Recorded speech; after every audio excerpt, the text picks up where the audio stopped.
Hello everyone, welcome back to the channel. In this video, I'll show you how to report a wrong location on Waze. If you see an incorrect address, road, or place on the map, you can report it easily.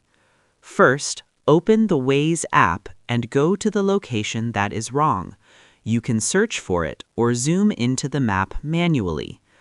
Once you see the wrong location on the map, tap on it. A small information box will appear.